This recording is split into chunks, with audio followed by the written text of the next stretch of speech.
And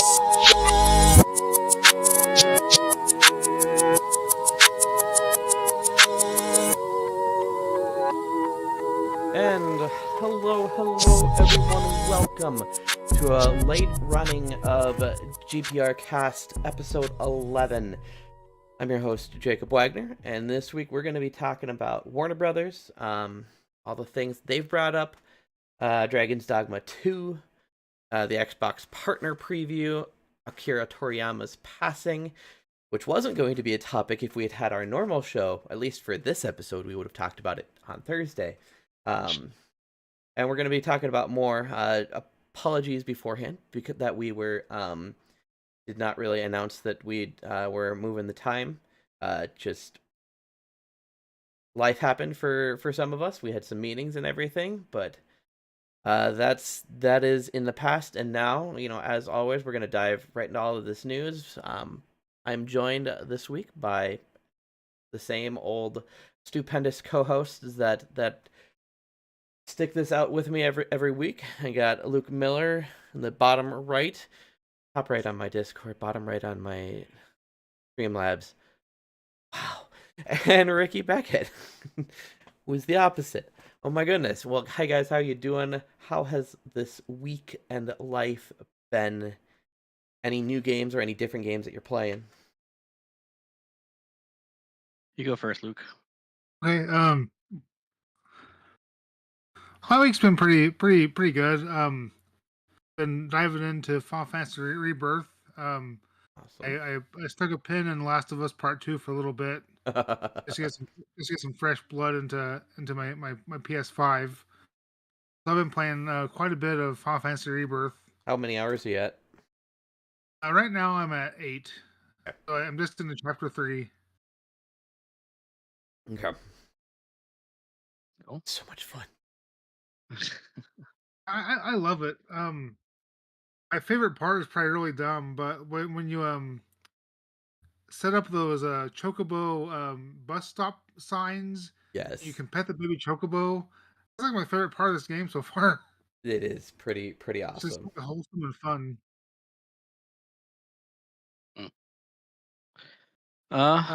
Life wise though, Tuesday I have to have some procedures done on my leg. Oh no. Just like post stroke and COVID stuff. Just still dealing with health issues with that junk. So You're not never losing it, are fun. you? Not yet. Okay. But I say yet because I did lose a toe last year. So crazy Bummer. stuff, man. Bummer. How did your Oh, never mind. We'll talk about that off stream. Sure. Ricky, how about you? This week it's been more eventful than past weeks. My cybersecurity boot camp class started Wednesday night. Yes. How many times a week does that meet? Twice, Mondays and Wednesdays. Okay. Yeah. 6 to 9:30. Which is nice. I could sleep in. And it's hard to say how. Everyone's like, how's it going? It's like it's the first class where like you don't really learn any material yet. No. So we'll see. But it was a good first class regardless. Good. I guess that's life stuff. Sure. And You playing anything new? Not brand new. I got back into Ghost Recon Breakpoint. Oh. I had started it maybe a few months after it came out, Okay. and then just took a long break only because there's a host of other games that take my attention I hate away. when that happens. Yeah. So there is another learning curve, and usually, like when it's been so long that I played a game, I start over. But Ghost Recon is there's so many details. There's like I knew that there are some things I just didn't want to do again, so I just started. I just basically had to relearn the controls, and that was it. Sure. And of course, Guardian game started this week in Destiny, so I've been full throttle grinding on that. Yeah. Absolutely. Otherwise, that's it. I did add something, by the way, to other game news I just thought of when we already started. Sure. It's right above the Rooster Teeth one. Okay. Yep. So, yeah. So Sure. what's our first thing on the list? Yeah. Well, yeah. As for me Actually, though, how are you doing? yeah, I was gonna say as How's for your... me, yeah, no. It's been good. I'm trying to think if I was all the different things I was doing this week. I applied for a job last week. There were a lot more people who applied to it for a local job than I thought, so it's not as much of a shoe-in as I thought it was going to be. So we'll see how that goes, and hopefully it'll be more fruitful than I'm thinking. I'm definitely very oddly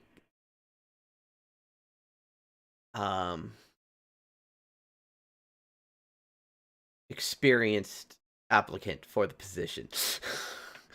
Mm. As like it's basically like a secretary for a school, for a Lutheran school, and so got major qualifications in areas that are not the norm. Yeah. So that is what that is. Beyond that though, I've basically just been going on Rebirth as well. I'm at 30 hours in. I've been streaming most every day. Yesterday was the first day I took a break from it. I've been doing at least like 2 hours every day, if not like last Friday, right at the day after our last stream. I went for 9 or 11 hours, I think. Being live on with I went to town on it because I'm gonna keep going. I missed a weapon. I missed a purple chest, and I can't go back to it. So I had to buy the dumb thing. I was so mad at myself. After you finish your parade, look next to the bench and the vending machines. On the right of the purple vending machine is your purple chest if you do well on the parade. That's not a spoiler because that's like if you're there's a mini game in the game, and if you know the main game, great. If not, you'd have no idea where it is. Make sure you. I can't believe I missed it. It was a sword for Cloud too. Oh man, that sucks. Yeah, I know. But that's been basically been my week. I've been doing that way too much, way more than I should have. We'll just say that. Let's jump into these news things. First thing we're gonna go over is we're gonna start light and get heavy as we're talking about stuff today. Yeah. We're just gonna just letting everybody know we're starting good and ending sad or not good. The Xbox partner preview was last Wednesday around noon Central, and it had 14 games that this partner preview went over. I only put 2 down to talk about. Are there any others besides the ones that I mentioned there, which were Persona and 14? I guess we can go through the list. Unknown 9, Awakening, Sleight of Hand, The Altars, Creatures of Ava, Roblox, Griefville, and Cross Chucky, The Sinking City 2, Final Fantasy 14, Stalker Original Trilogy, Monster Jam Showdown, Persona 3 Reload Expansion Pass, the first Berserker Kazan, Tales of Kenzara Zao, Frostpunk 2, and Kunitsugami Path of the Goddess. I know I that... thought that one was pretty cool. Yeah, Kunitsugami and Tales of Kinzara have been on previous streams from... Wasn't the Tales on the Game Awards? I actually don't... Were they both on the Game Awards? The second one, the very last one on there was mentioned at the Game Awards. But I feel like they showed more of the game Yes. this time around. Yes. Um, I think the Tales of Kinzara was that one guy who was making the game in honor of his like grandfather, or like that sounds his vaguely heritage. familiar. Yeah, no, that Kunitsugami. Yeah, Luke, you were... I just thought the real time strategy part looked really intriguing. Kind of like a tactics ogre type game. But also This looked like kind of neat. action oriented as well. Yeah, I love the Japanese and Chinese folklore. I find that stuff really cool. So it looked like a neat change of pace type game that I normally play. Absolutely. And the aesthetics of it, like just like you're going on a path made by this goddess, trying to restore... Was it just the village, I think? And you're just... it's a very linear game, but also not, because you are stuck on this cleared pathway and fighting everything as you're going. That did look like fun. I just remembered that the Creatures of Ava was also like another Pokemon clone from how other people were finding it or seeing it. So kind of like a Pal World Pokemon clone, if that makes sense. Any of these games stand out for you, Ricky? No, I haven't watched the Presents yet, so Okay, that's fine. um, I honestly didn't think it was overly exciting myself. Mostly yeah, because I mean a lot of the IPs are brand new, and so like there is no history, there is no knowledge. Maybe if I dug into like who was making them, but even then, there seemed to be a few like indies in here as well. yeah, I don't really play a lot of indies, so that's probably why I'm not very interested. But I'll watch the Presents eventually. Oh, sure. It was 30 minutes or so. So, Mm. but probably two of the bigger games that have been out for a while. One of them is like the biggest. The Final Fantasy 14 got a release date on Xbox finally, as March 21st. So, in 11 days from recording, I think it was 2 weeks from last Thursday. Yeah. So, if you want to jump into the world of Eorzea, I think is the name of the world. Yeah. It has been forever since I've played 14. I think I ended up throwing it away during one of my moves. But I got the collector's edition when it initially came out. I think I dabbled in the beta a little bit.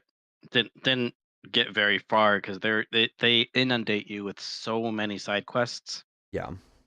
And it's like I gotta do all these, and yeah. I So think I would have just actually stopped. played it, but my laptop in college could not handle the game.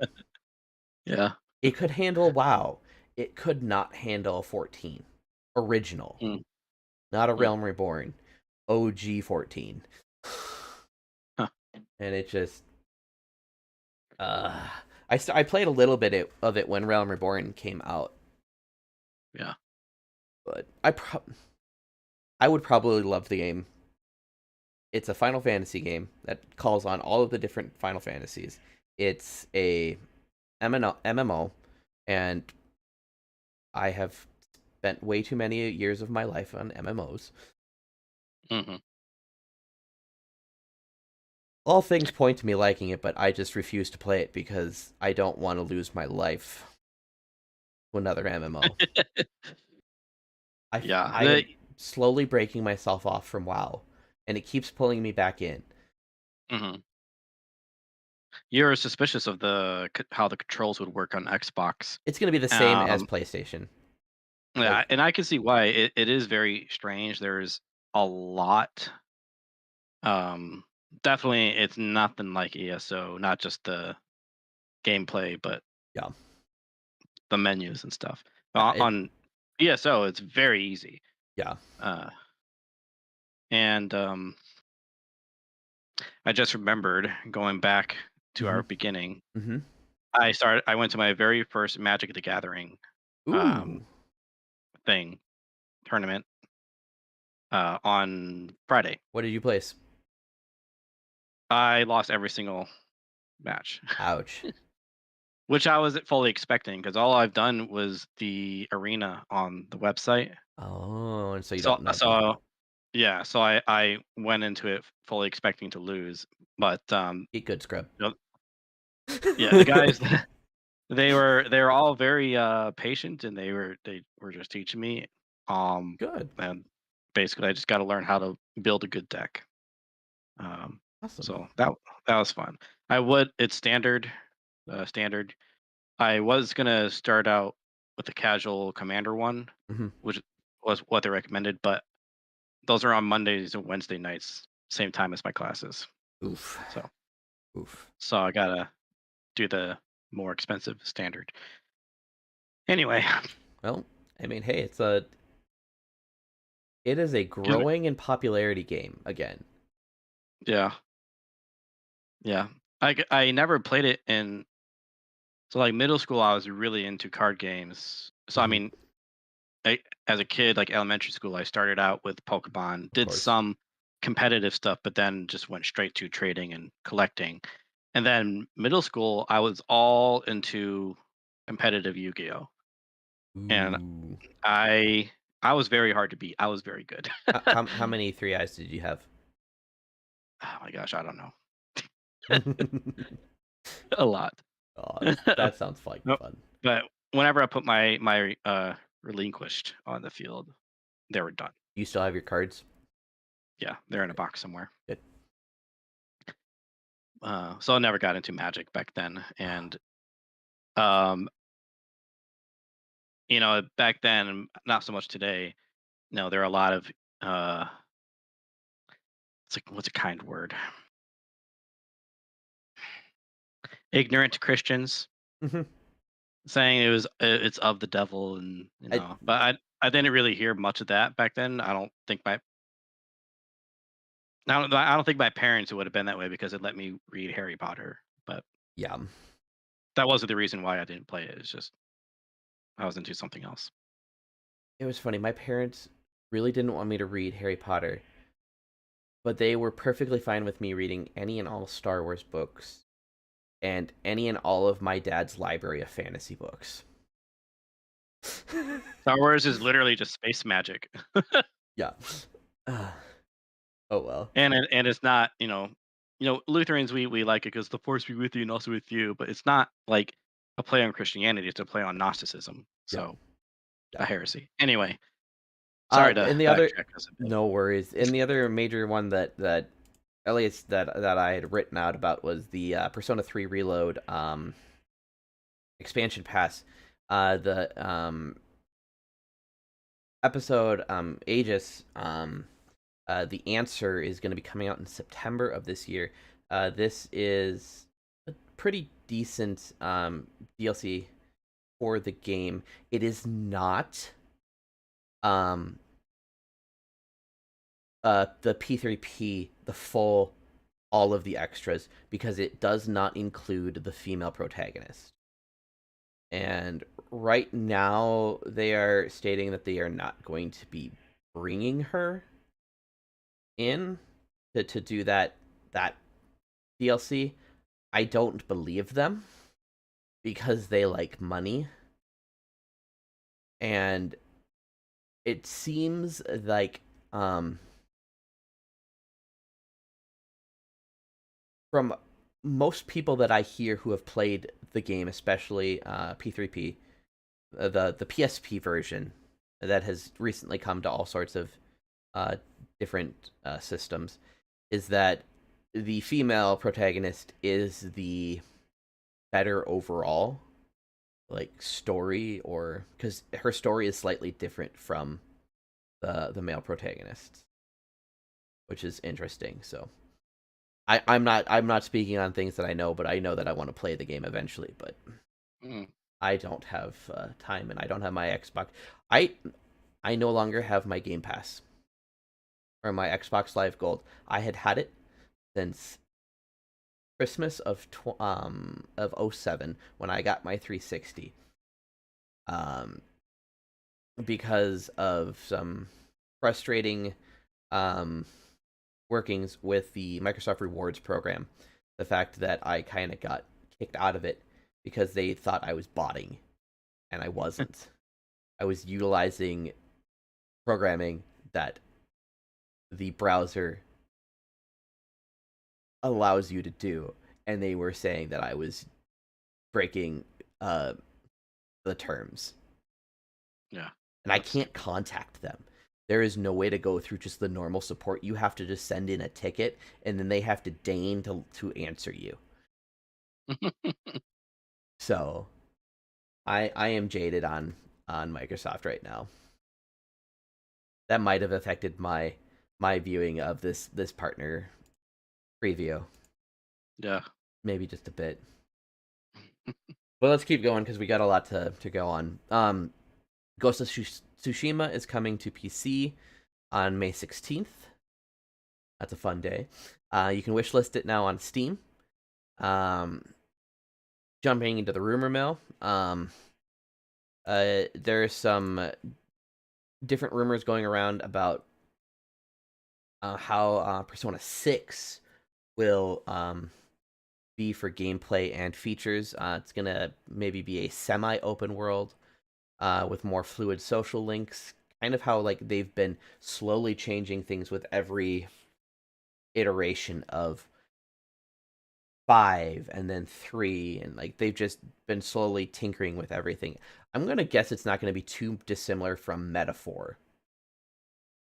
I think Metaphor is going to be a good glimpse as to what Persona 6 is going to look like. The leaker also supposedly put out that it's going to be another high school setting. They're going to just keep doing that.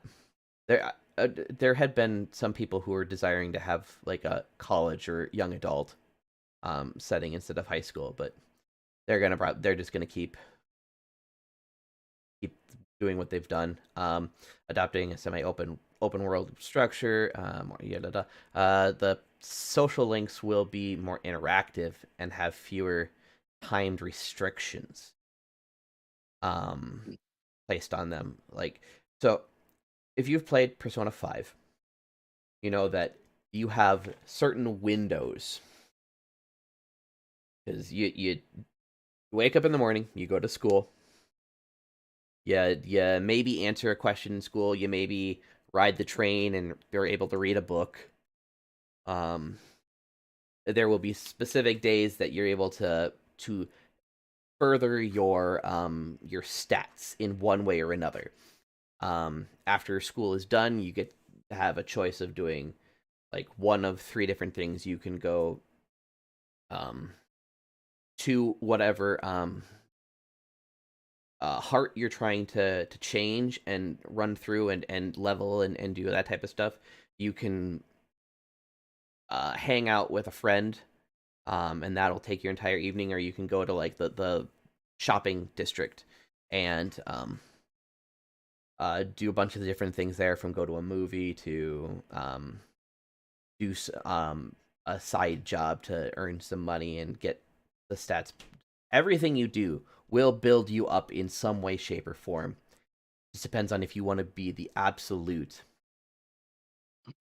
most efficient at it and follow a guide, or just do what you want. And because the guides will help you, because they will then follow, like, hey, an event is happening this day and you have to have this level of guts or something to do. So having it be more open will be interesting to see if they can pull that off or not. On the FF7 remake trilogy, Sony has reportedly secured the complete remake trilogy as a PlayStation console exclusive. They're still going to bring it to PC like they did for the first one.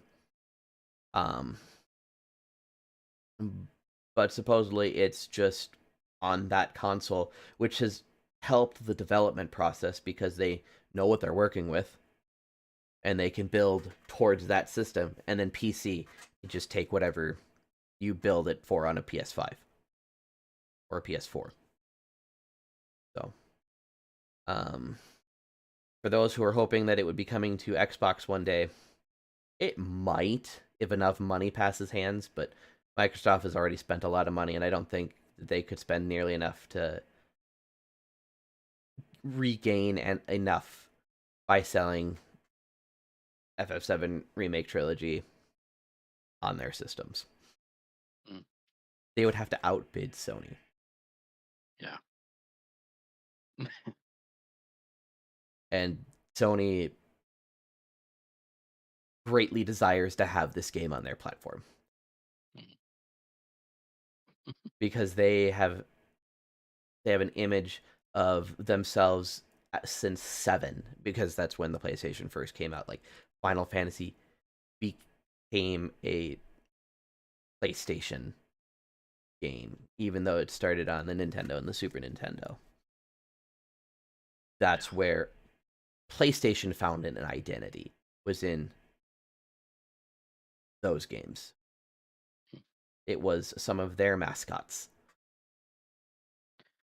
Now, that's why I've never gotten into Final Fantasy thing, because I've never owned a PlayStation. Yeah. For like all of them up through 15 are now on, like, all of the main numbered ones are, well, no, 13 isn't. No, yes it was. Are on multiple consoles, because they finally opened up past ones. But I don't know how long 16 will remain a console exclusive. They haven't said anything, and the 7 stuff is, they're not going to let that one go ever. Stardew Valley, that update is coming. That's the other reason I've been burning through. That's my calendar. Burning through 7 is so I could get to Stardew Valley. But that the 1.6 update, he's saying that people are underestimating how big it is. Really? Yes. At a concert that he went to, that was a concert for Stardew Valley. He was talking about it and just like, yeah, this game, there's a lot more coming. It's like a 1.5 update. Like, how big that one was. That added an entire area. Yeah, I'm looking forward to getting into that game again, because I really enjoyed it when it first came out, to fill in for Animal Crossing before that came out. Going to move this next one down a bit, because we're gonna end on some positive notes with that one. Actually, we're gonna put that next to the Activision thing. Okay. So happy, sad, then happy. Yeah, we're gonna end on happy notes because of today being Mario Day. Yeah. Let's go. Speaking of Nintendo, the Princess Peach Showtime game that's coming out later this month got a demo and an overview trailer. I have the demo downloaded. I have not taken the 30 minutes to play it. I don't know why. I wanted to. I think every time I picked up my Switch, I got stuck on Portal Jockey. Apparently, from watching others or hearing others talk about it, the game is definitely one that it has more of a focus on a younger audience, at least in the beginning, which is probably where the demo takes place. Now, that doesn't mean that the games that are focused on the younger kids don't get hard by the end, because that seems to be a lot of Nintendo games. They start super easy, and then you gotta understand the systems of the game by the end. The Kirby and the Forgotten Lands, it was the one that comes to mind. That came out 2 years ago, I think. 2 years ago. Yep. And it's a Kirby game. They're super easy. Those final levels, there are some extra levels in the game I think if you get all of the if you rescue all of the critters during the main game. And when you do those levels, they make sure that you know what you need to know what you're doing. And Mario Wonder was one of those same ones with the special levels. If you know how to do platforming, it's not going to be a problem for you. Right. But these are time attack. You're doing things with extremely special moves, and you gotta know your stuff.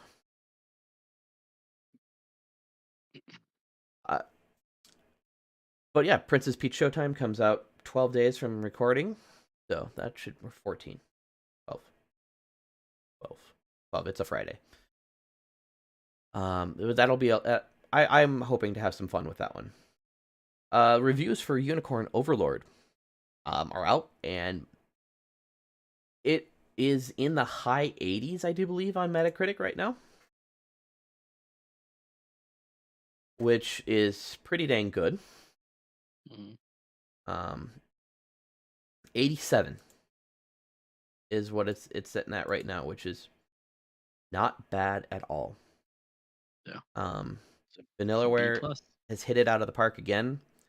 I'm looking forward to playing it. When I get it, so that'll be a lot of fun. The development of the game, though, hit some major roadblocks by the end of development, because Vanillaware ran out of money at the end of development, so the CEO personally funded the last part by himself to make sure that the game didn't just get shipped without the end of it being crap. So, or whatever they were working on at the very last part. So that's good on him. And then if you're hoping that it was going to be coming to PC, hold on to that hope a little bit longer, because Vanillaware supposedly denied Atlas the rights, I think, basically, to port Unicorn Overlord to PC. Quote, we would, this is Atlas, I think, talking, we would like to deliver it to PC users as well, but per our agreement with Vanillaware, we are only releasing on console. In other words, there are no plans to port it to PC currently.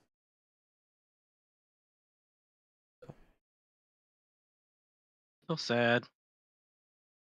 Yeah. JRPGs have just been... 2024 so far has been a year for JRPGs. And Atlas releasing half of them. Or having their name attached to half of them. So, something's going right. And another kind of JRPG type thing, RPG Maker with has been announced by NIS America to be coming to the West for Switch, PS4, and 5 in the fall. The RPG Maker series is pretty fun if you want to dabble in designing your own RPG game.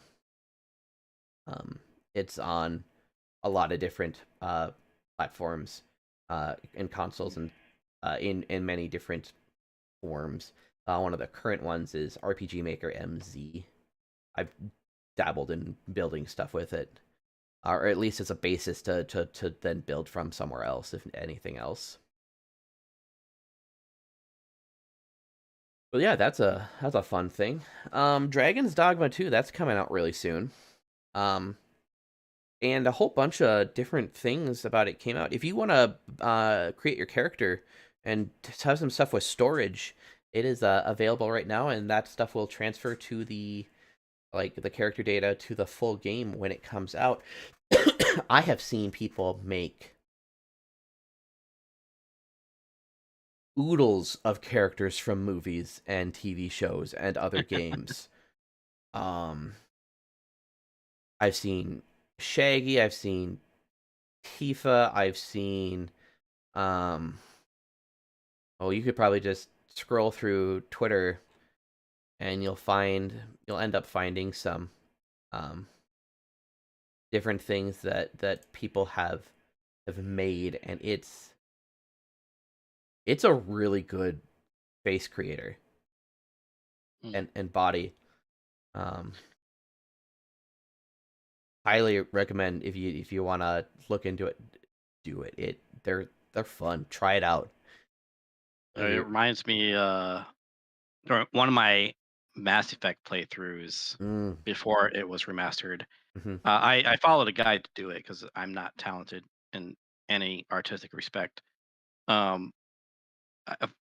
made Male Shep look like Samuel L. Jackson. Nice. Which meant a renegade path. It was pretty wild. I mean, the only weird thing was, it's a white man's voice on Samuel Jackson, but but it was quite fun. That's silly. You can't go supposedly just hog wild with your attacks in this game. If you kill your NPCs, unless you go revive them in the morgue, after a couple days, they're going to be gone and dead and buried, lost forever. So that's terrifying for somebody who's like, I need to have everything just like right and perfect, and if this character is missing, it's not going to. And it's like, oh, yeah. I don't think I'm going to like it for that. And they the developers found it easier. This was kind of insights into game development. It was easier for them to literally film food being cooked, like a good steak, and put that footage into the game than it was to render 3D models of cooking and build that out. I believe it. Final Fantasy 15, Monster Hunter World and Rise, even like 1-2 Switch.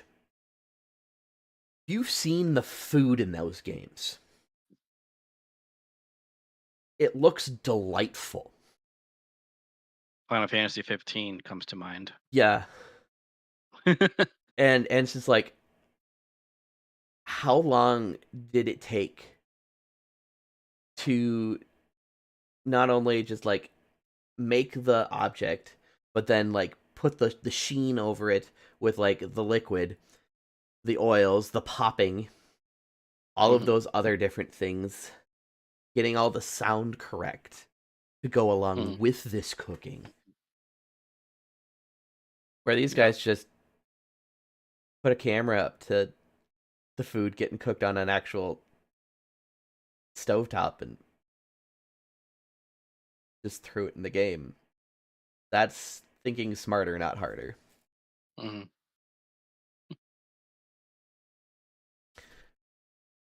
So this game definitely, it sounds involved. Like they put a lot of work into different things. So definitely something to keep your eye on. If you like, I think it's an action RPG. So. And then for specific gaming news, this morning at about 8 Central, a little after, Nintendo put out video for Mario Day, since it is March 10th. Get it? Mar 10.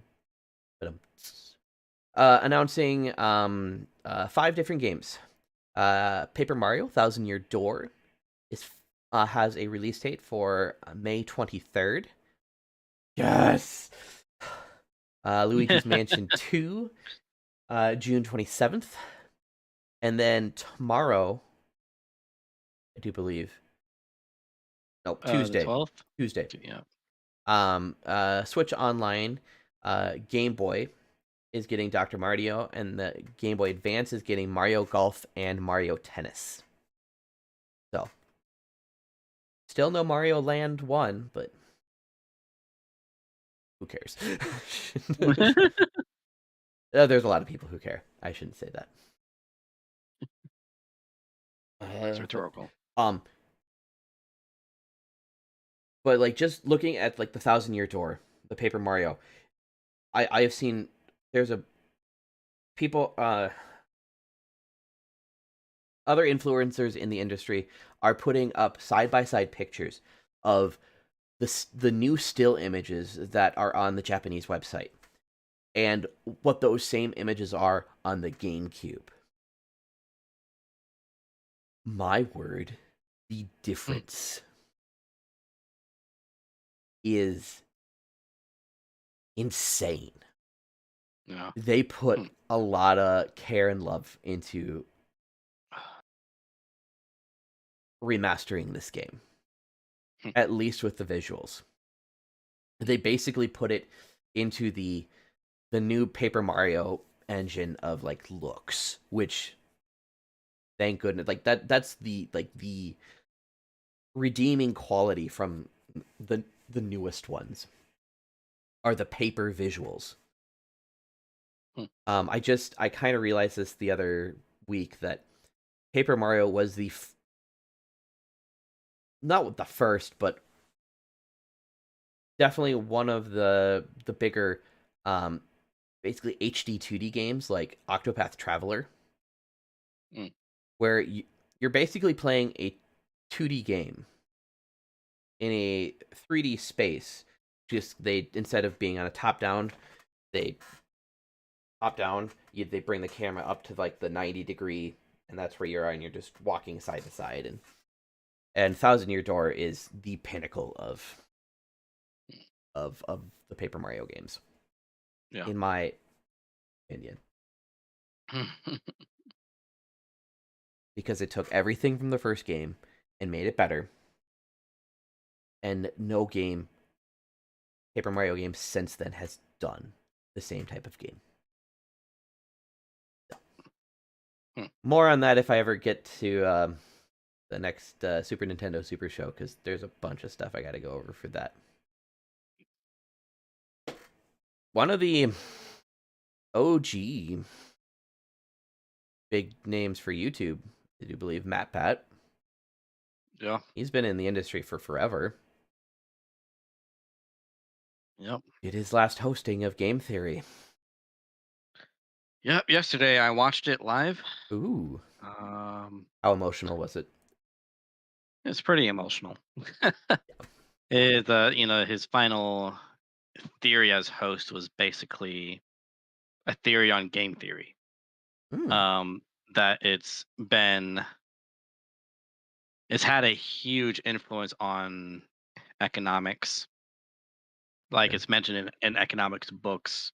Wow. Has its own Wikipedia, of course. And it dates back all the way to this guy whose name I forget, who was the first guy to, well, the guy who literally invented game theory. Um, which is, I mean, basically like if you're playing chess and you're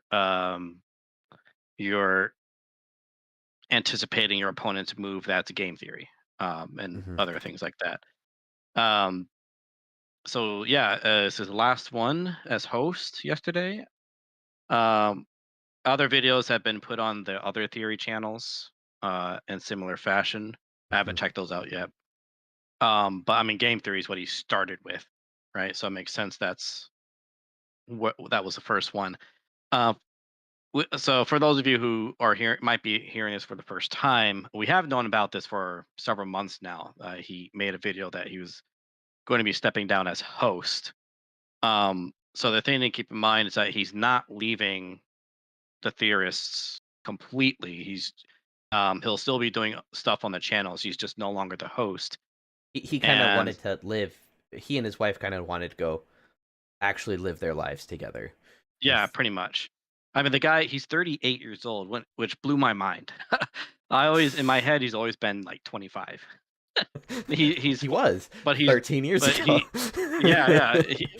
But he's 4 years older than I am. So the dude's almost 40. You know, he and his wife Stephanie, got a kid. And the thing I remember, the video he released a couple months ago, the thing I remember is distinctly from that, of one of the main reasons why he decided to step down as host is because he had an extremely difficult time separating his professional life from his personal life. So, for example, going out to dinner, with friends, and what would they be talking about? The theory channels. Yep. It's like that's work. I'm not here to talk about work, and that's just like one little aspect of that. It's on the Game Theory channel. You can check it out. Yeah. The thumbnail is just of him with some tears. It's pretty obvious. So he's just no longer to be the host. I forget the guy's name who's taking over. He'll still be around. And of course, it's sad for those of us who've been used to his voice for the past 13 years, which is crazy to think about. I should have worn the hoodie. I have the hoodie that I got for their 10-year anniversary. But yeah, but I think they've got a good team of people to keep it going, and they've all been doing most of the work for the past couple years now. So aside from hardly hearing his voice, nothing will really change. No, I don't think. And might be a theory, or a theory. This might be a spoiler.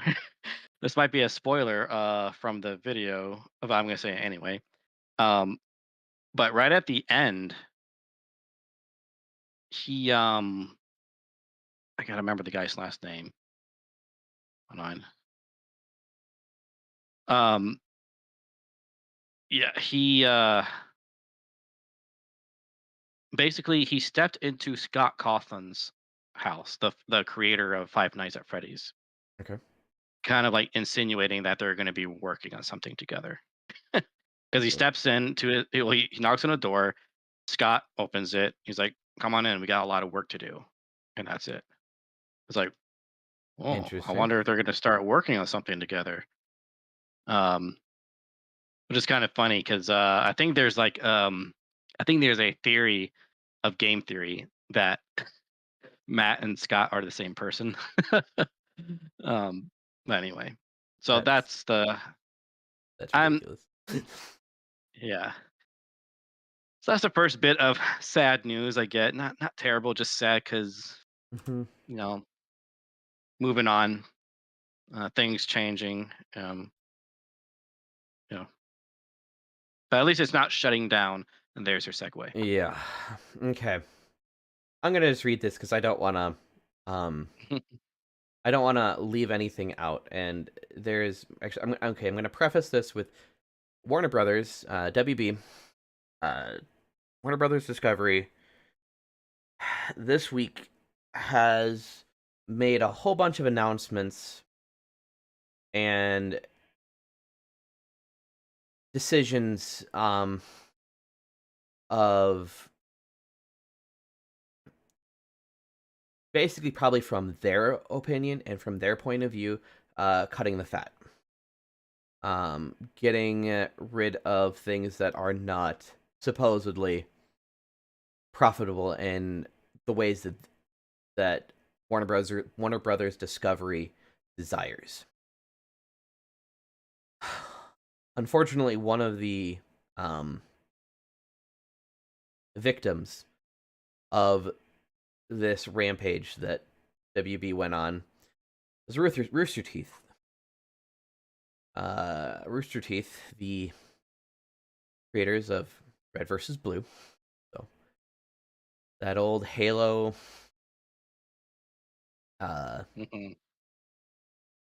Machinima, that's the word I was looking for. That thing used to play in Walmarts. Really? I never saw that. Right, Luke? You were probably working there at that time. Yeah. Rooster Teeth is being shut down by Warner Brothers after 21 years of being in the business of online content creation. They created properties such as Red vs. Blue, Ruby, Genlock, and more. Now, the company has been going through kind of a bunch of turbulent times these last few years. Very inconsistent content in both quality and timing of actual releases other than Red vs. Blue, I think, for a few years now. They were struggling to understand like market shifts, and I think generational shifts as well was probably because Rooster Teeth as a whole has generally been focused towards college age individuals. Yeah. Just with their humor, with the content style, everything that's about it. That's where they are, and they basically couldn't keep their thumb on the pulse of people. I didn't mean that some of the content that they made wasn't good. It just was different from what a lot of people were expecting. So they've been going through that turbulent time for some years now. The newest season of Red vs. Blue that's going on now or very soon was already planned to be the last one of the series. So some of the Rooster Teeth employees talked about that Red vs. Blue is what started the company. Red vs. Blue is what's going to see it out the door. Which is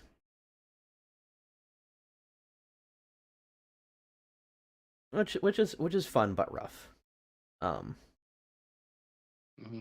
It initially launched the show back in 2003. So it's been, like I said, 21 years of basically Halo content since Halo's inception. This machinima has been going. It was in the middle of 4, I think, when they started not doing all of the content for Red vs. Blue directly from the game footage. They made their own models to have like Tex and Washington and Meta just kick butt with the rest of the guys. Yeah. The problem with Rooster Teeth is that they were never really their own company. They initially started off with AT&T, under the AT&T umbrella. And then they were part of the acquisition of Warner Brothers Discovery when they bought out AT&T. And I don't think Warner Brothers ever knew what to do with them. in any kind of help or guidance. Going from the shutting down of Rooster Teeth, Warner Brothers has stated that they are exploring options for all of the IP, likely to sell them off. So here's hoping that Ruby and Red vs. Blue, at least, find good homes that they can flourish and finish. Like Ruby finally getting volume 10.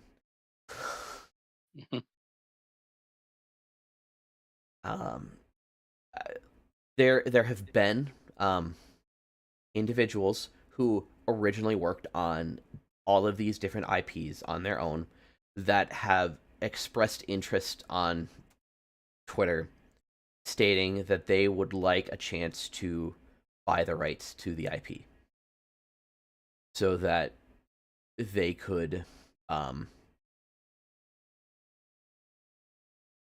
try to work with what they helped create to begin with. I know that for Ruby, it was like one of the sound techs, I think was his initial role in it. He might have been part of the main development team. There was a group of guys who did it, and then the creator of Genlock, he's like, I would never wish. I was like, if they're like, can I start up a Kickstarter or a GoFundMe to get these things back, and I promise I will never sell this again. Yeah, that's stuttering Craig. Yes. Yeah.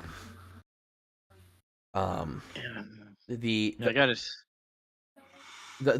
Roost Podcast Network will continue operating in spite of the rest of the company being shut down. And that's the main thrust of just Rooster Teeth.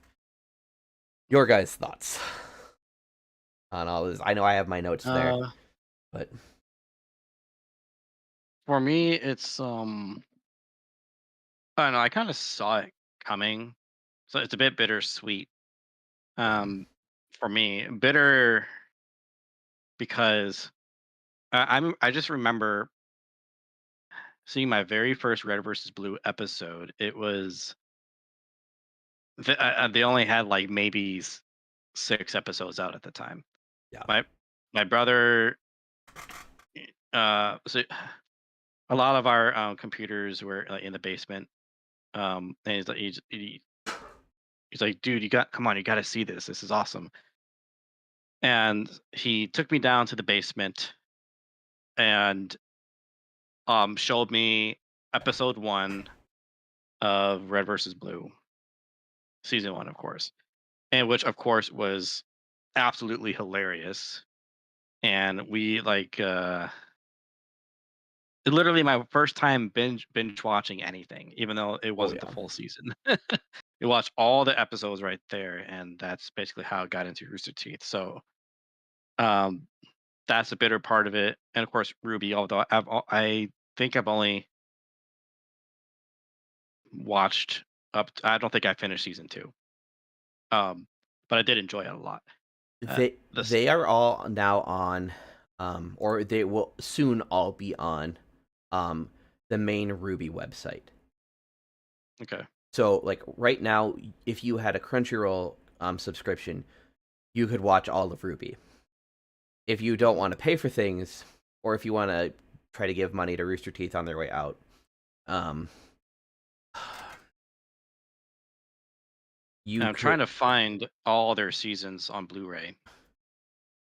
The Red versus Blue, this thing right here, or at least that's what I'm saying. Original, yeah. Now this is not all of it. This is 14 seasons, right? Out of the 18.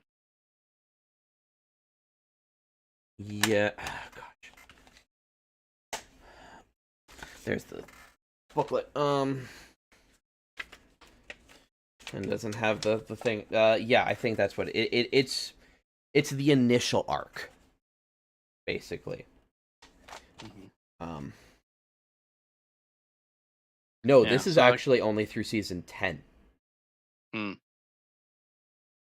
Yeah, Yeah. So how do you get the remaining 8?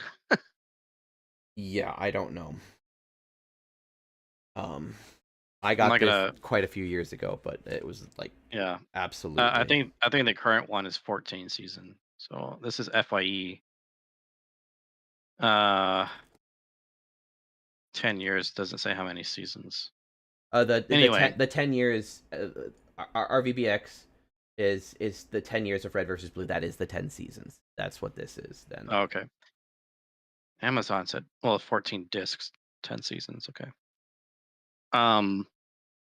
Anyway, so that's the bitter side. The sweet side is the reason why I saw it coming, to put it in a phrase, is go woke, go broke. And I mean, they've always been. We are not gonna We're not. go we are not gonna go that way in this Okay. they yes, they made some decisions.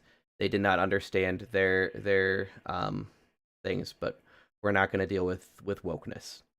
That's not I was going to say something. they made some poor firing choices. Yes, we can go with that. Yeah. It's unethical firing choices, I'll say. Yeah. That's all I was going to say. The first 8 volumes of RWBY, just letting you know, is on roosterteeth.com/series/RWBY. So that is just a quick Google search, and it's one of the first 2 things for that. So just throwing that back in there. And then volume 9 will be coming soon. Crunchyroll. Yes, that is one of the main places if you want to watch current anime. I know. Just I've seen something on Crunchyroll for Red versus Blue. Yes, I think it's there too. Luke, how about you? Well, for me, I not grew up, but I enjoyed watching like Funhouse and um the Makima stuff like that. Not so much Red versus Blue, but for me, it's just I think they spent too much money creating their content, and smaller podcasts can almost do it better or for a lot cheaper. Yeah. So I think they just overspent what the money they had for talent and for needless things like studios and lighting and production value.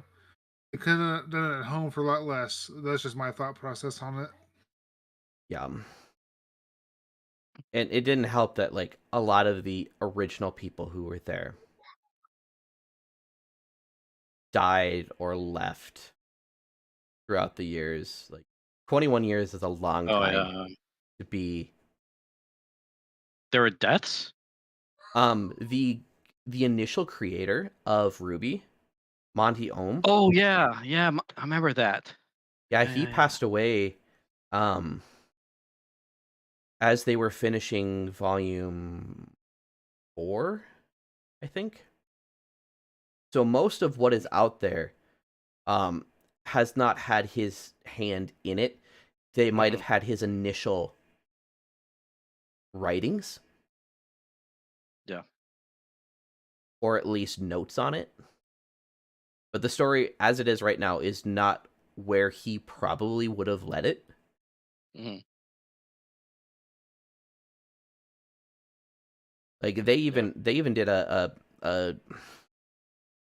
joint thing with DC. That was the latest for like the RWBY. It's like RWBY Cross Justice League. There were two movies that came out with that. One in the world of RWBY and one in the world of in normal Earth or DC Earth. So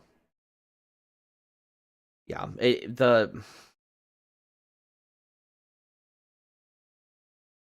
I think what you guys said basically, it's like they had a series of many poor decisions in how they worked their company and content. Yeah. And it's unfortunate. Yeah. But it is still not fully on them either, because Warner Brothers Discovery is not just cutting them. You're right. They might be cutting all 60 Adult Swim games that are out listed on Steam right now, so they're just going to be cutting that out. Wasn't it Warner Brothers that shelved an entire movie, the Wile E. Coyote movie, just for a tax write-off, as well as Batwoman? It doesn't ring a bell, but it might have happened. Yeah, they did that this last year. Within the last 6 months, both of them after filming them. And this is definitely a rumor, but they were supposedly, like, last week or the week before, actively deleting one of those movies, like completely deleting it from existence. Both of these, the Wile E. Coyote movie, the Acme, it was called Acme, I think, was literally ready to go out to theaters. It was screened to people. And they canceled it. The Batwoman was in its editing stage. All primary footage had been filmed. And this was starring... How that work, man.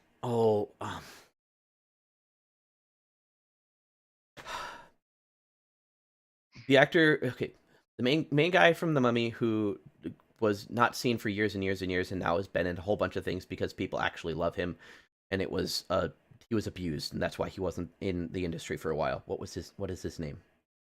Brendan Fraser. Brendan Fraser. He was in the Batwoman movie. I think he was the main villain. And he had nothing but praise for everybody who worked on it. Which speaks volumes for the content that could have been, because he... Because Leslie Grace was going to be Batwoman. Yes. I'm not familiar with her. I'm not either. He said, like, she did a really great job, though. So, there were calls out to have made, like, if you work there, pirate a copy and send it out onto the web. Why? Because they canceled. They're deleting the thing. Like, yeah. All that work that all those people put in for both movies.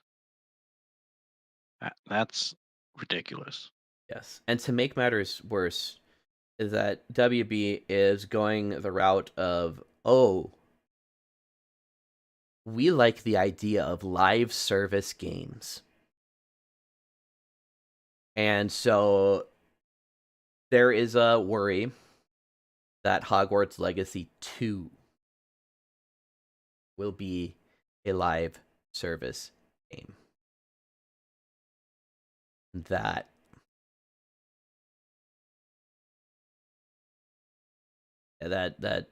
not good at all. Even though it was the most sold game of last year, if I remember correctly. Let me Yeah, it was the biggest selling single player game last year.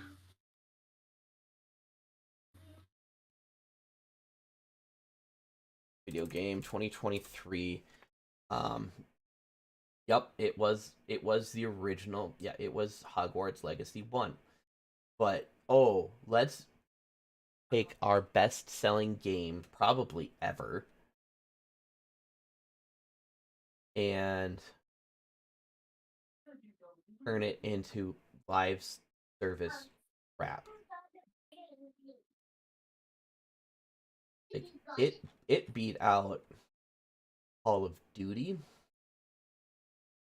It beat out Madden. It beat out Spider-Man 2. It beat out Tears of the Kingdom, Diablo 4, Mortal Kombat 1, Star Wars, EA, FIFA, the game that used to be FIFA, but EA's version of it, because EA and FIFA broke up. All of those like soccer, like pretty much everybody in Europe bought that game because they love their football. Yeah. So live service can go shove itself. Let me just buy my game and have the content. Make less intense games. You can still make them pretty. Yeah. I mean, who's it for? What's the live service for? Who's it for? The companies. Yeah. It's not for the consumer. Yeah. That's why they're doing it. It's like these developers don't care about the players hardly anymore. No. Yes, going into that our conversation we keep having that like the market for games is crashing. Is that in part because of live service? Is that in part because they are trying to do too much with the technology not there? Yes, the technology needs to advance, and that is how it advances. But you should also have development teams churning out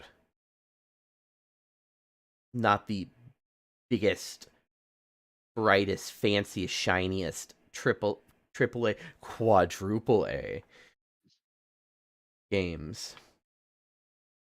Okay, question. What makes it AAA? I don't know what these terms are. I think my understanding of it, which could be extremely wrong, is that it's the company. Okay. That who makes it determines if it's a AAA or a AA or an indie, because I don't think there is I think just the A is indie. So like you've got your Nintendo, Sony, Square, Ubisoft, all of those companies in the AAA trying to reach up to their quadruple A Ubisoft. Then you have your AA stuff where like they aren't indie anymore. But they still need help to develop or to publish their game. Okay. I think Sabotage might be. I think that's the one who made Hades, right? I don't know. No, that might be the one who made Sea of Stars and Messenger. I don't remember. Those kind of games where like they definitely still have they want to try to have a feel of indie, like the developers of Dave the Diver. They aren't an indie company, but Dave the Diver won or was in the runnings for best indie title,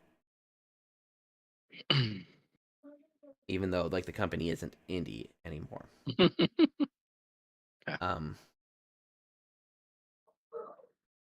I would have to check that out, but that has been my understanding of what constitutes what level a game is. Basically, how much resources do they have to throw at it?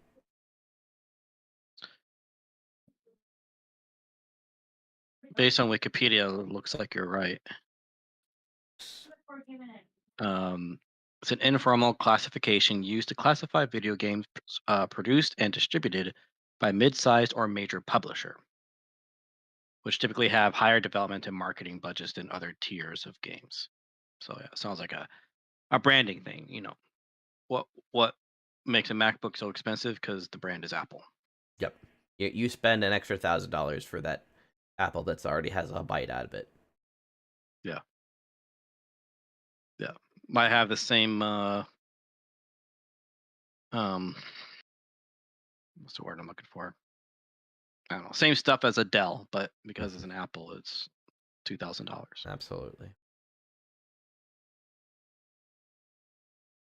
Well, that's the crap with WB. The sad news that we would never have gotten to last week that came out Right. in the days since Thursday. Akira Toriyama, the creator of Dragon Ball, the main artist for Chrono Trigger, Dragon Quest, Sandland. He passed away on March 1st. This was announced on March 8th. From On my brother's birthday. Oh, bummer. And he and I are both big Dragon Ball fans. The announcement from Bird Studio, Capsule Corporation in Tokyo. Dear friends and partners, we are deeply saddened to inform you that manga creator Akira Toriyama passed away on March 1st due to acute subdural hematoma. He was age of 68. It's our deep regret that he still had several works in the middle of creation with great enthusiasm.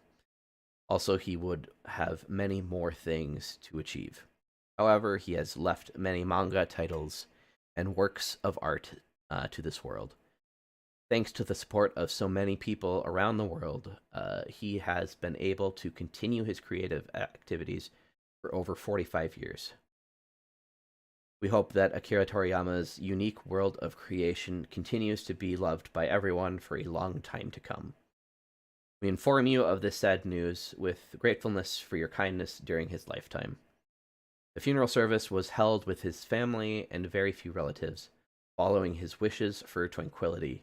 We respectfully inform you that we would not accept flowers, condolence gifts, visiting, offerings, and others. So leave them alone. Yeah. Also, we ask you to refrain from conducting interviews with his family. Really, leave them alone. Future plan for commemorative gathering is not decided. We will let you know when it's confirmed. We deeply thank you for your understanding and support as always. So, in the days since, there have been many tributes in many different ways. From people gathering in games, where they can, to manga creators making all sorts of drawings. He was actually put, I think, into the latest issue of Dragon Ball as entering Dragon Ball Heaven. I did see artwork like that. Yeah.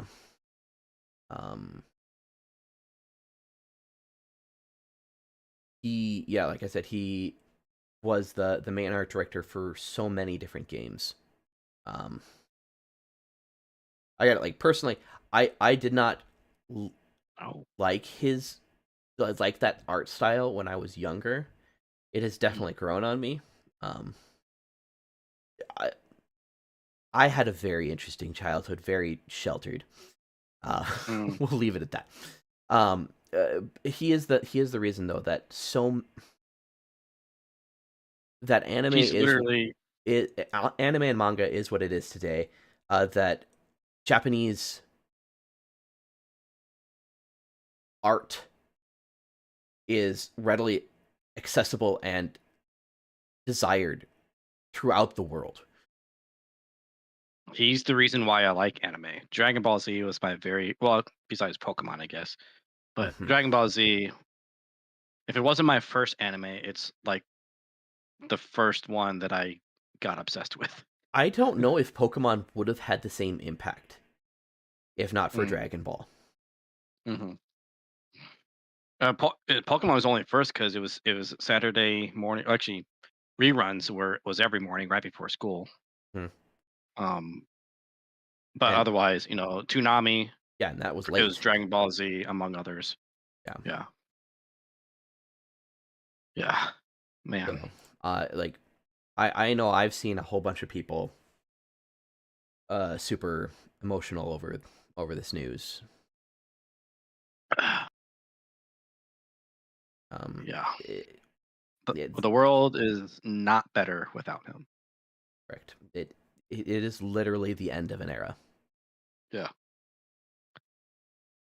Hence the name of the podcast. Actually, that name was already there because of the Rooster Teeth stuff, but because they were like one of the original online content creators. Right. And so know that nothing is ever safe or sacred in this world. In these manners. Because that moth and rust destroy. Mm-hmm.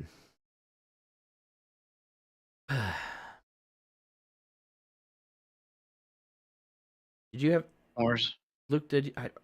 My brain completely just like blank. Did you talk about this, or did you want to share anything? No, I just enjoy it as his art style. Mm-hmm. I got into Dragon Ball Z actually just a few years ago. When I started watching Naruto and One Piece. I'm kind of a late bloomer when it comes to anime. Same. But I enjoy Dragon Ball and Naruto and One Piece. So this is definitely a world is a darker place without him and his art. Yeah. Yeah, it's a sad day for people who enjoy that media. Mm-hmm. No, there aren't a whole lot of celebrity deaths that affect me. Like I think the first one, well, I guess Ray Charles was my first one, but the biggest one was Robin Williams. Yes. Especially the way he died. Yes. Which I can personally relate to. But I would definitely add Toriyama to that list. Absolutely. He was some people's childhood. Yeah. Right alongside Robin Williams. Mm-hmm. They hit a surprisingly similar demographic. Yeah. Yeah.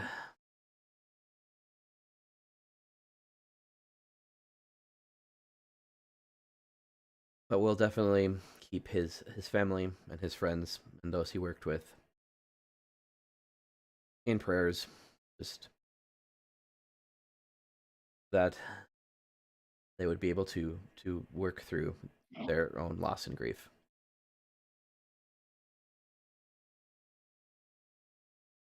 Yeah. We're gonna start building. We're sort of gonna start climbing our way out of this pit of despair. This isn't sad as much as it's just Apple has kind of screwed themselves. Apple, in their infinite wisdom, decided to terminate the developer account of none other than Epic. So they cannot develop the Epic Game Store for iOS. This is a violation of the EU's Digital Markets Act that Epic won the other year with pretty much this same issue because they wanted to be able to sell Fortnite bucks without people having to go through the App Store.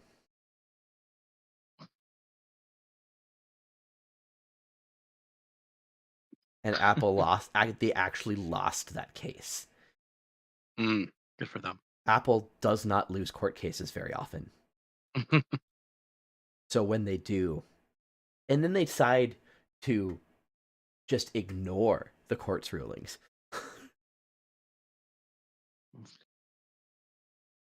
That's insane. It will be so interesting to see how much they get fined.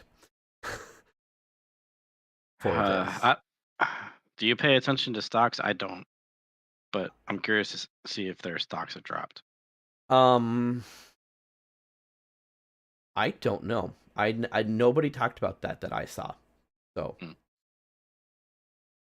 I did not see that information. They probably did. When did this happen? This happened on the 6th. Let's see. Wednesday. Yeah, it dropped a lot. Let's see. March 6th, it was down negative 5.55. Well, negative 0.3.15%.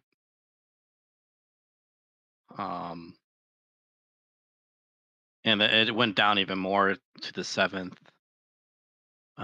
Went up and then just started going back up. And now they're back to normal. That news lasted a day. Yeah. That's why it only affected the stocks a day.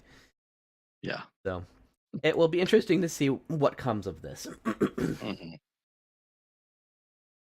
Supposedly they reserve the right to boot people off their platform, but gotta be for the right reasons. Yeah. It has to be legal as well. Yep. Speaking of monopolies in random environments, if you have Amazon Prime, you'll be able to watch all of the episodes of the new Fallout show coming April 11th. Nice. So I'm in a middling expectation that it will be acceptable. Yeah. As far as a video game adaptation. I don't know as much about Fallout as I do about Halo. Yeah.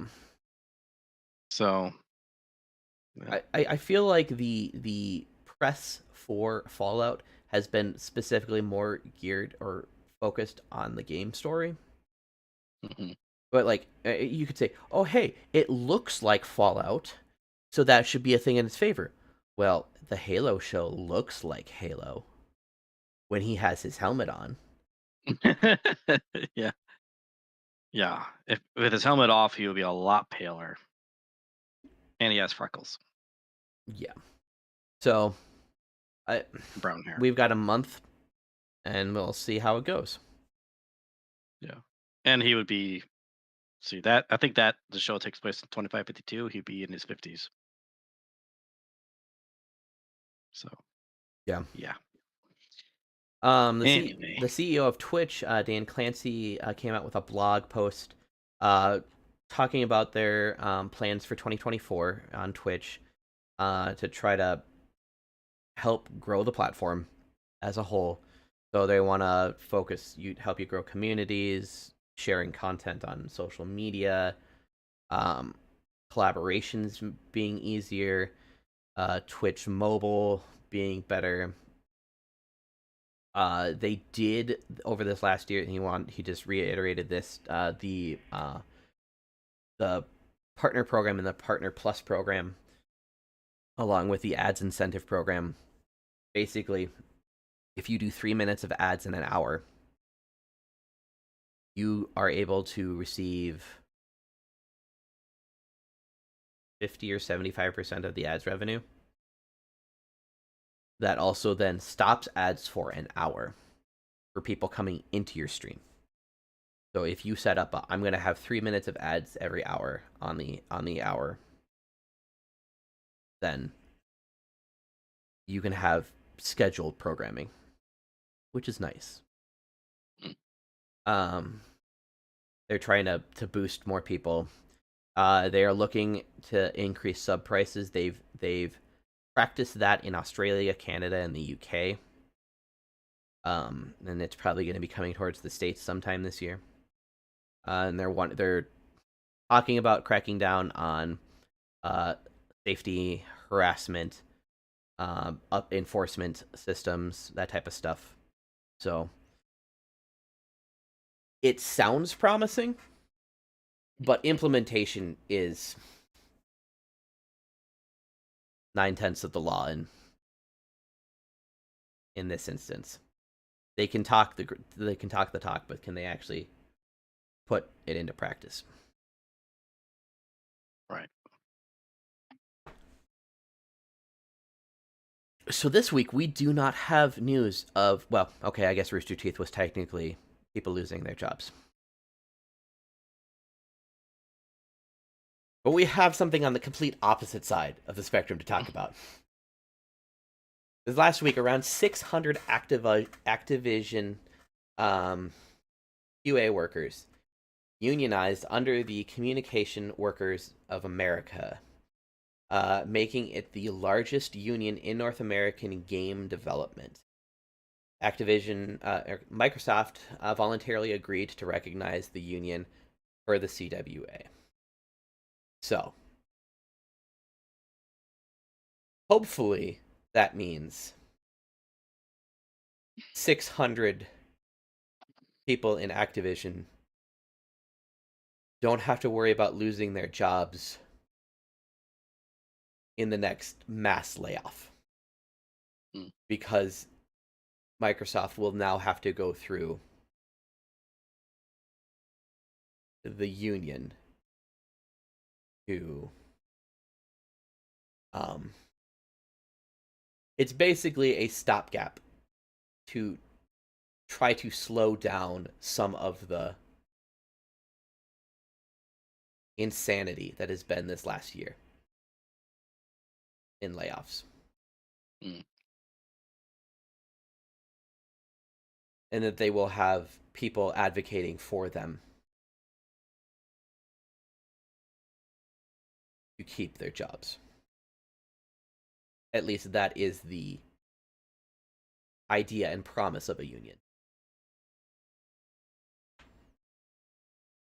So here's hoping that it works for them. Yeah.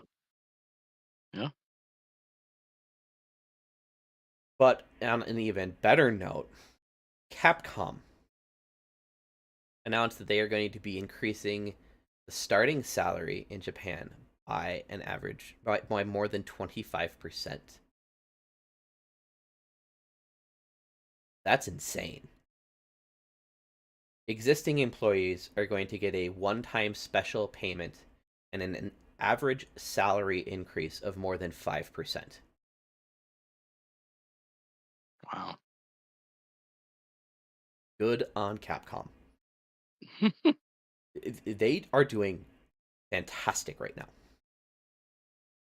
They have Street Fighter that just got a new game out last year.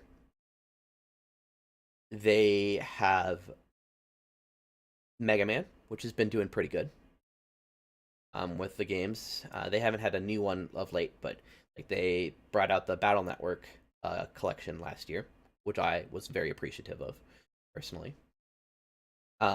They have Monster Hunter, which is a growing IP, and they announced Monster Hunter 6 for next year, I think. Wilds, I do believe, is its name. They have Resident Evil, which is doing well. People are loving the remakes. And they have more. And it seems like every single IP that they own sitting well. They also have Dragon's Dogma 2 coming out in March. Yes. I forgot that was a Capcom game. They're kind of a fun company right now because they were on the verge of bankruptcy a few years ago. Oh. They really turned themselves around. Now they're giving their employees raises. Japanese companies that were on the verge of bankruptcy who are now doing well. If I had a nickel for every time that happened, I'd only have 2 nickels. But it's surprising that it's happened twice.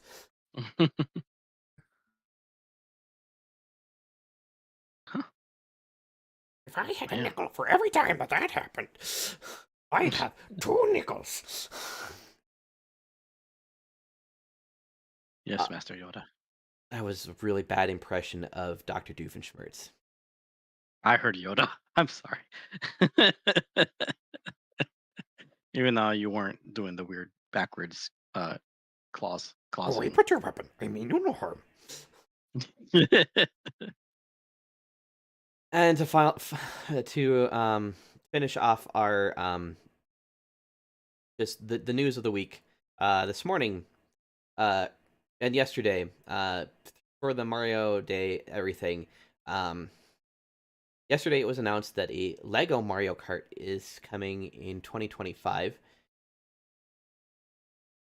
That at least means toys. Does that mean that Mario Kart 9 is going to be Legos? Who knows? We're just going to throw that one out there. And then the Mario movie 2 has been announced, or at least another Mario movie in the Mario universe, was announced this morning in the same 5-minute video that the release date announcements of the games, the 5 games we talked about earlier. This movie will be starting kind of production stuff now, and it is scheduled to be released in April 3rd of 2026. I know this news was met with much excitement in my household. Yeah, I was uncertain if the first movie was going to be good just because of the casting. Yeah, but it was great. I really enjoyed the movie. it was a fun. It wasn't the best video game movie. Yeah, but it was Sonic was. It was fun, and it made a boatload of money in a time when movies were not making money. Mm-hmm. Yeah, a lot of people didn't like Chris Pratt as the casting for Mario, and at first I was sort of with them, but then after watching the movie, it's like, I don't think I really want a carbon copy Mario in a movie. It would have been difficult to listen to because it's a very strong accent. Yeah. Yeah. It would have been nicer if there was a little more of a tinge of an accent, but like it doesn't really matter. Like, Yeah. Like, I mean, they were from New York. If they had that Italian New York accent, that would have been great. Well, better. like the audience that they were going for, Which was kids. was kids.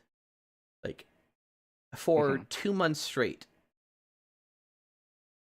That was the movie that my son wanted to watch after school while I was still kind of working on things. Before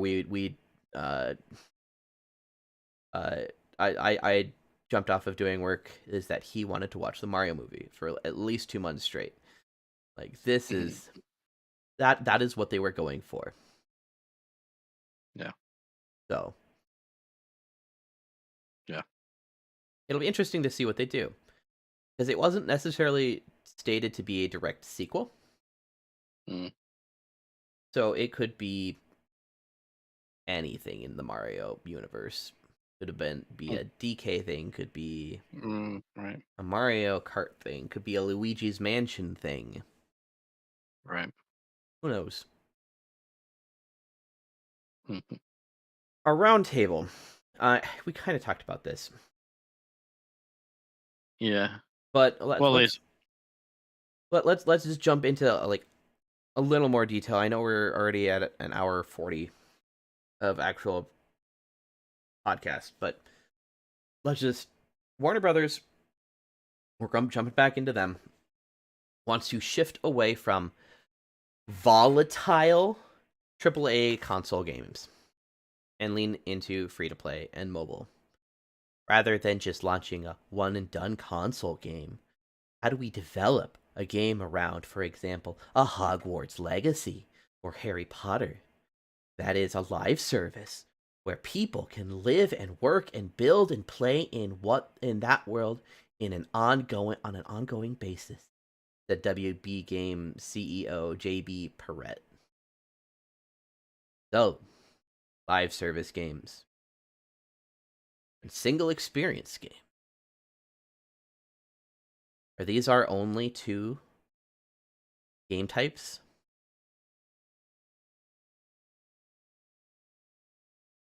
So I think why they're calling it volatile console games, because volatile with computers means temporary. Yeah. Yeah. So which do we think is better for the industry as a whole? I don't think either one's better than the other. I think it really depends on what the game is being built for. Like if the whole I guess experience of the game is built for live service gaming, fine. But to do what they're doing with Hogwarts Legacy, like making it into live service, is pointless because it did exceptionally well as a volatile game. Yes. And that's a game that's one that has a lot of replayability. So it's not exactly volatile. And like, so how many years did we have games that had ongoing content that weren't live service? Like, my mind's going to Halo 3. How many years? Live service. How many years of gaming that came from that? I would not classify that as live service. I would classify that as a game that came out on a full game, and then there were DLC packs that you got at every few months, but you just paid for it. You didn't have to pay it. You didn't have to buy it. You could still play stuff. You'd be out of some lobbies, but it wasn't a. It was something that was more involved with the game, other than a cosmetics or a pay to win.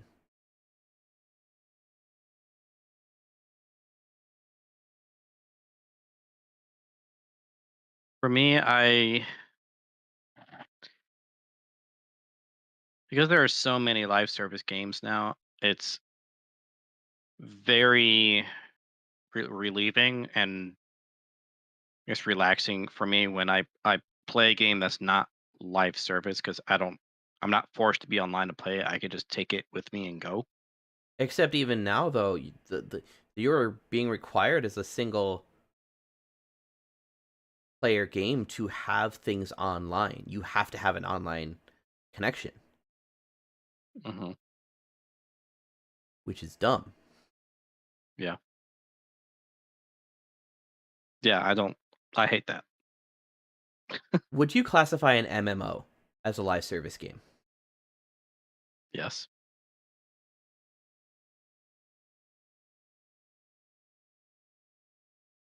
With a monthly subscription, that is a live service game? Wait, so live service is only subscription based? No, what I'm saying is that what I'm actually saying is that live service is not subscription based.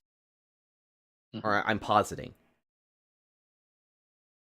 Not every MMO is subscription based. No.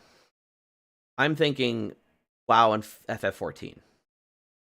The two biggest ones. They are both subscription-based. You pay $15 a month to play them. Is that a live service, or is that is because of its years of existence, is it grandfathered into a separate category? Because I know battle passes are technically a subscription. Right. But you don't need them to play the game. You don't need them to play the game. You just miss out on loot. Yeah. Which is mostly Like, cosmetic. Yeah. Well, like Destiny 2. It's Mhm. MMO and live service, but it's not subscription based unless you get the season pass. Yeah.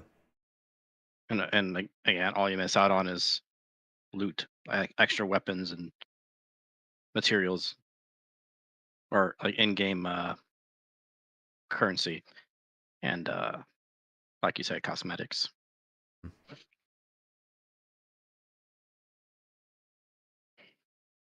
You got any thoughts, Luke?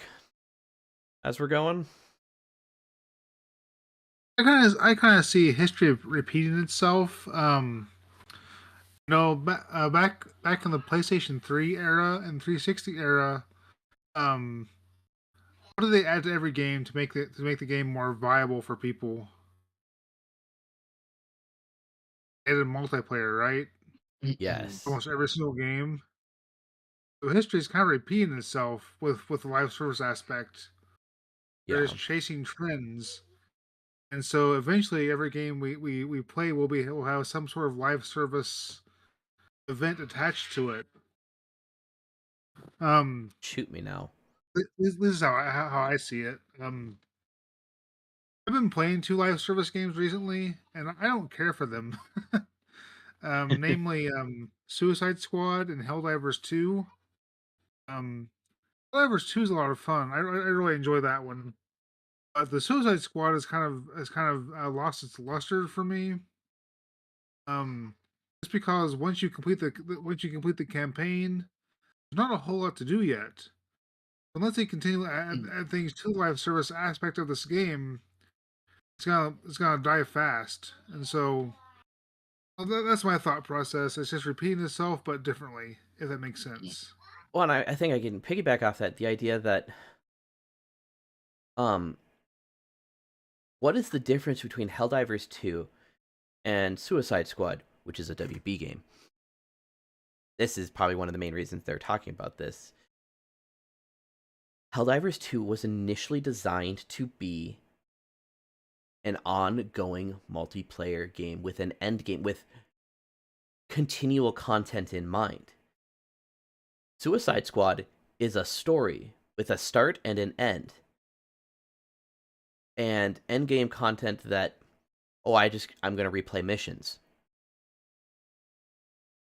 Woo? Is there a survival multiplayer game in it? So like Helldivers 2 or like ODST's multiplayer mode? Not really. They say eventually all the missions will be replayable because they're gonna continue they're gonna add new areas like a Joker area, like a Penguin area, things of that nature that you can replay the entire game again. But nothing like you're suggesting.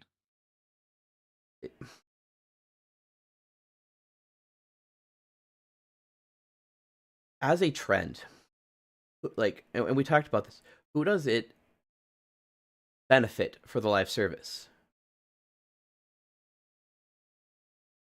The companies. This is not consumer focused. How are most successful live service games marketed? How much do they initially cost? Nothing.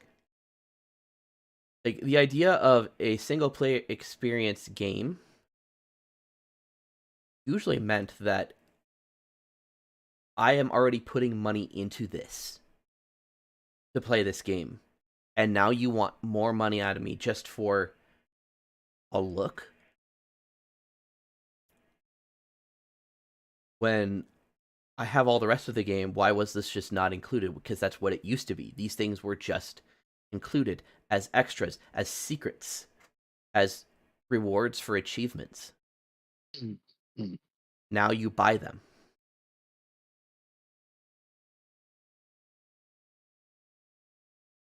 I personally think the single experience game is better for the market because the idea behind him is just that. You are going to make a purchase, you are going to play this game, you are going to have fun. Or not, but you have already made your purchase. As long as they don't return the thing, you have made your money. Okay, I'm not going to make any more.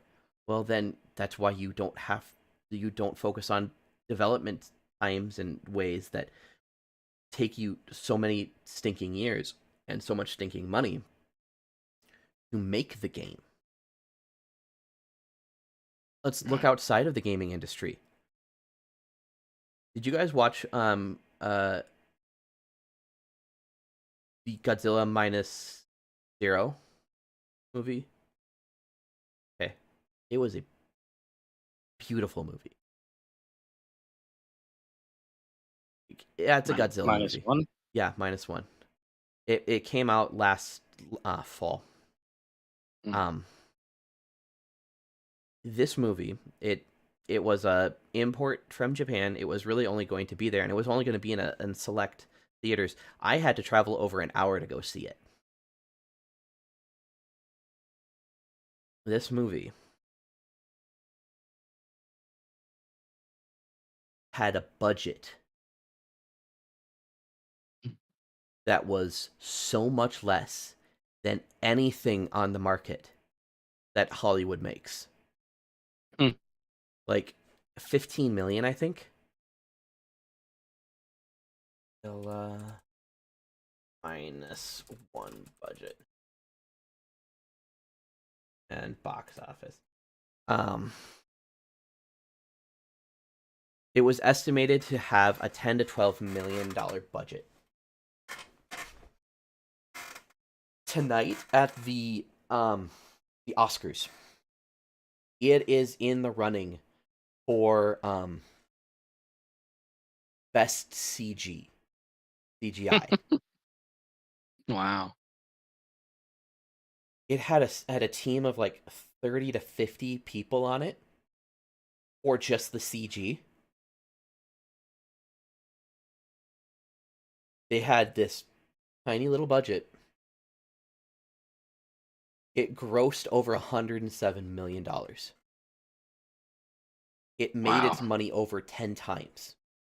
Yeah. Wow. Good for them. But if you look at the film, you couldn't tell that this movie was only had this budget. It's how they designed it. It's how they worked with what they had. They didn't spend 3/4 of their budgets on actors that would sell the movie or not. Like, these were, I don't even know if they were popular actors in Japan. I'm not sure. I don't know. Yes, this might seem low, especially for like how much were the people who worked on it paid. That might be my thing of like, okay, let's make sure that they were paid a living wage. That's important. But they made this movie.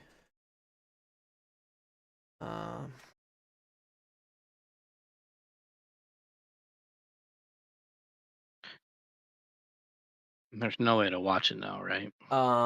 It will be coming on out and like other things soon, I think. How long?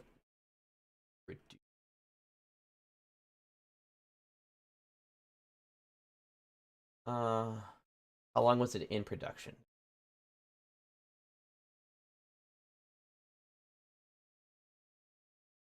In February 2022,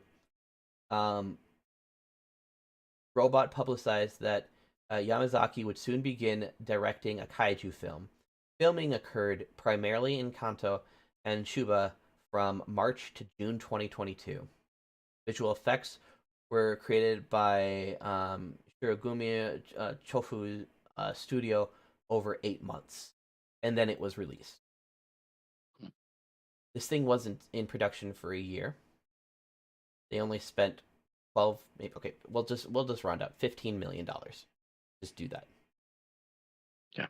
And then it made 110. Make it easier math. 105 would be. It's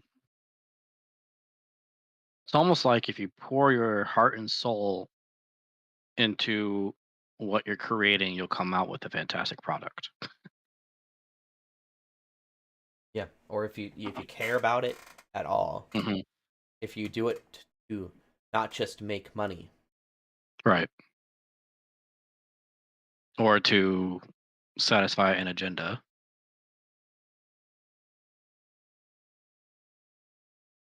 You'll satisfy yourself and your audience. I mean, this thing told a very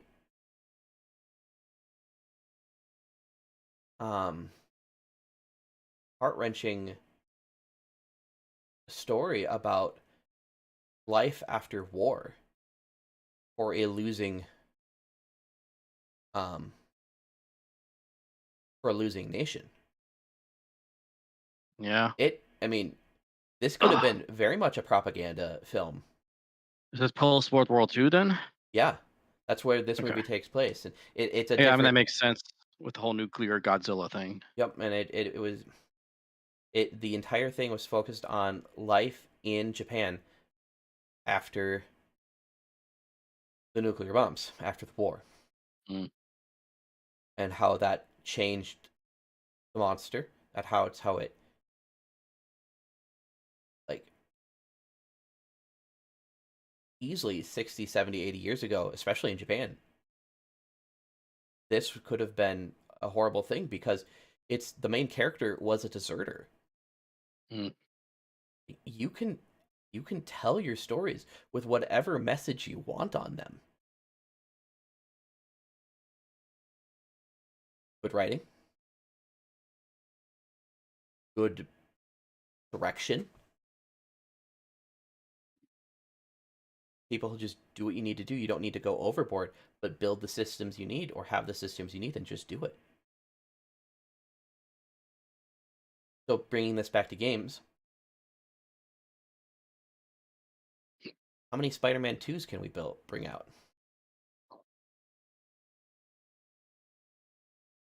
Not that many. It took thousands of people to make this thing.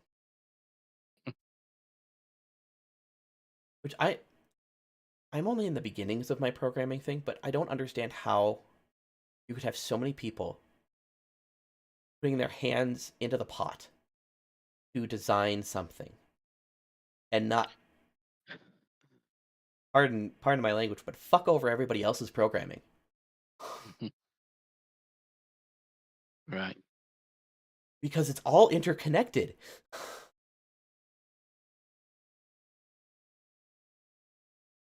How do you not spend half your time fixing other people's mistakes? Or just having 50 people write stuff and then have 50 more try to glue it all together. So like I mean Pal World. Yeah. Right, developed by Pocket Pair. Yeah. And I just looked it up. They have under 50 employees. Yeah, and like, and not all of them are going to be software engineers or whatever, developers, right? How many At least I don't think. developers? How many developers does Game Freak have? Let's do the easiest comparison. The company has 212 employees as of November 2023. 4 times as many.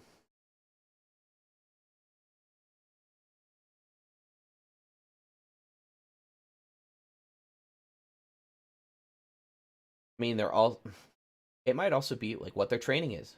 How good are you at your job? Yeah, that's a factor to consider. It is hard to say what is going to be better for the industry in the long run. The fad of live service, the consistency of single player game or single experience games. Oh, you're still playing our game. They haven't played yours in forever. So I was able to go make something else. Continue a story, keep doing things, grow, change. It's gonna be hard for a live service game to ever change. To do something different.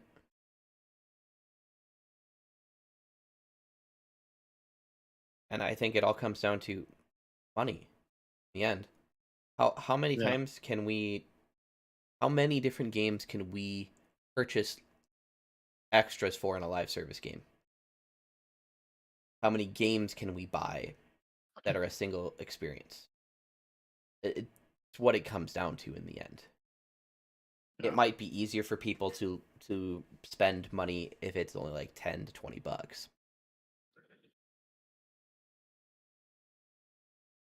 Some people only get one game a year.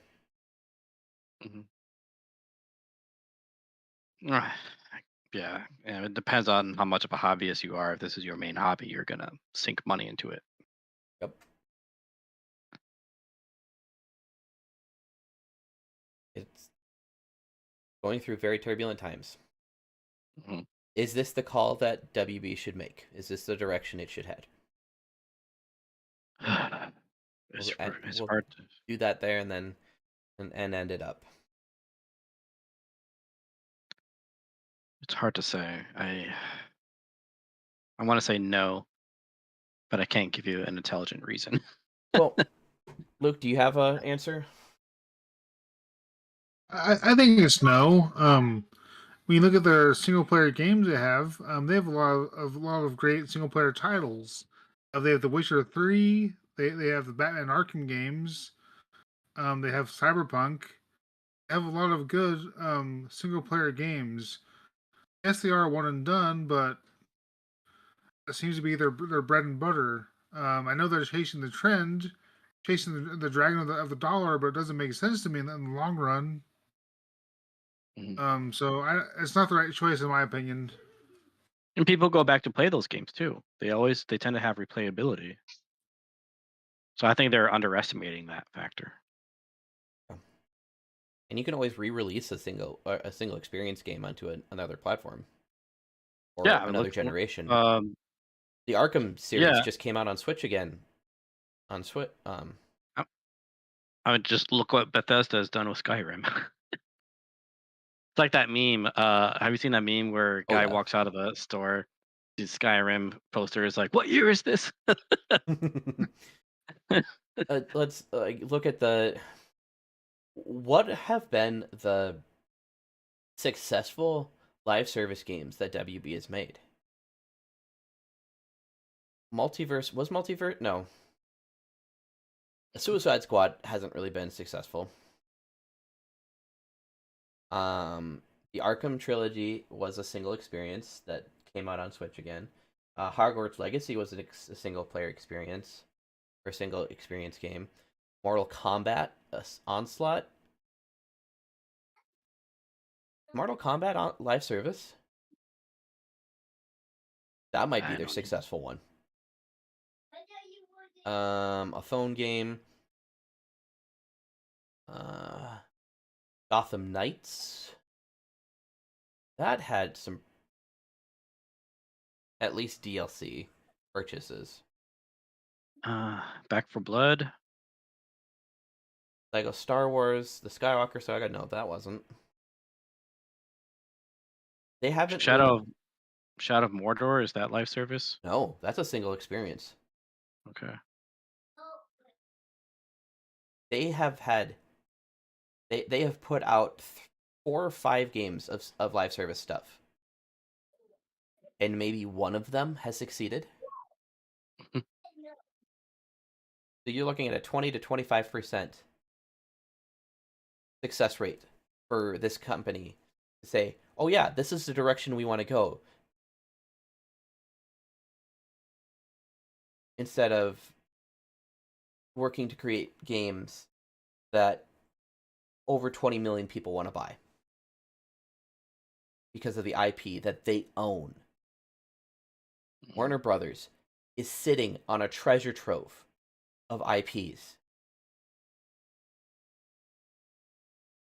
And they're sitting there rusting away.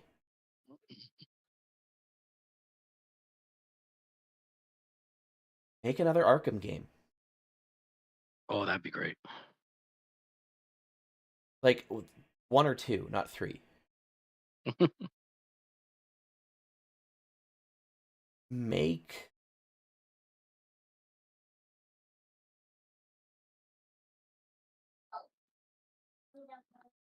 you could do a hero shooter like Overwatch in the vein of Suicide Squad or the Justice League. They have freaking Harry Potter that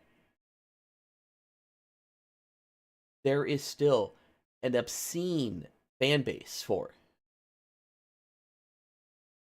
Mortal Kombat Yep. is a cult classic. Mm-hmm. They make the Lego games. Just put out some more Lego games.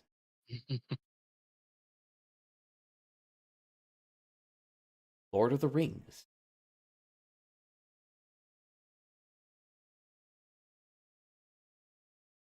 Don't make crap like Gollum. That was so bad. Oh man.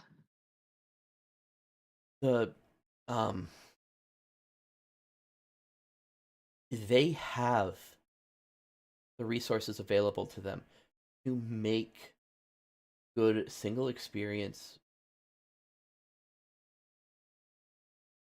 games. Mm. They have years of different forms of lore and literature to draw on. Like, oh, we have to come up with an original story. You don't? Put Lord of the Rings in a game. Just make it a game. It's not going to be an action game like you think. It will have action elements. Mm. There will be the people who love it. Something like Lord of the Rings. I mean, you got the books, you got the Silmarillion. Make each Harry Potter a game. Like, if you want to do the movies as a game, redo those. Mm-hmm. How many years of DC Comics are there? When did DC start? I don't know. The I'm not- 40s? 30s? The 30s? It was Yeah. the 40s. We're getting on 80 years. 90 years of comics. That's crazy. There have been 1 or 2 heroes in there that you can find an obscure one and make a story for. If you're worried about rights.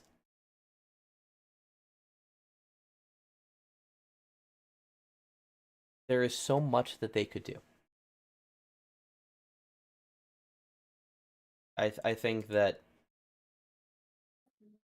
corporate heads are out of touch Yeah. with the world. But that's It's a pretty given. much what I was thinking. Yeah. I think that's across the board. No matter Yeah. what company, no matter what industry. Mm-hmm. They don't know people. No, they know numbers. Yeah.